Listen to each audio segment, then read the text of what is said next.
जा बेटी खाना बना दे, बहू सो रही है। ये क्या है माँ, दोपहर के 12 बज गए हैं, तू कुछ बोलती क्यों नहीं है? मैं आई हूँ इसलिए भाभी ऐसे कर रही है या हमेशा से ऐसे करती है? जा नीमू बेटी बना दे, हो सकता है उसकी तबीयत ठीक नहीं है। अब अंदर से दरवाजा बंद करके सो रही है तो पूछ भी नहीं सकती। ठीक है माँ बना देती हूँ, लेकिन बाहर आएगी तो तुम पूछ लेना उनसे। हद हो गई। लोग कहते हैं बेटी मायके आती है तो पलकों पे बिठाई जाती है, यहाँ तो पलकों से सीधा चूल्हे पे उतार दिया। वहाँ ससुराल में सास की सुनो, यहाँ आओ तो भाभी के नखरे उठाओ। सो रही है महारानी। हे भगवान इतनी गर्मी है, कहाँ से शुरू करूँ? A few moments later. माँ खाना बन गया है, चलो तुम्हें परोसती हूँ। बहू उठी कि नहीं अभी तक?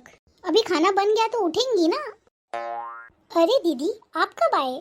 अरे बहू स्नान वान करके तुम फिर से सो गई थी? हाँ मम्मी जी आलस आ गया था, कब आग लगी पता ही नहीं चला। मम्मी जी खाने में क्या बनाऊं? अब क्या बनाएगी? क्यों नहीं बनाएंगी? दाल चावल सब्जी रोटी बना दीजिए।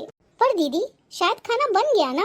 वाह भाभी आपको पता था कि खाना बन गया है, इसलिए तो आप रूम से बाहर आई। जाइए जाकर खा लीजिए खाना। ठीक है दीदी। और तू डरपोक सास, पहले बहू खा लेगी फिर तू खाना। उठ गई है तो देगी ही वो मुझे खाना। मैं भी देखती हूँ खुद निकाल के खाती है या तुझे देती है। निमो बेटी तुम इतनी क्यों बात को बढ़ा रही हो? वो नहीं देगी तो मैं खुद लेके खा लूंगी। ऐसे कैसे ले लेगी? बहू का कर्तव्य होता है, इनसे तो मैं करवा के ही रहूंगी। भाभी खाना अंदर कहाँ लेके जा रही हैं? वो थाली माँ को दे दीजिए। दीदी मैं ये थाली अपने लिए सजा के लाई हूँ तो माँ जी को क्यों दूँ? जाइए आप लगा के दे दीजिए। क्या बकवास कर रही हैं भाभी? रद्दी भर भी संस्कार नहीं सीखे हैं क्या अपने मायके से? नहीं सीखे हैं संस्कार। आप सीखे हैं क्या? क्यों माँ जी इन्हें संस्कार सिखाए हैं आपने? नहीं सिखाए होते तो जितनी समझदारी तुझ पे दिखा रही है खुद पे अपनाती और अपने ससुराल में अपनी बीमार सास की सेवा कर रही होती।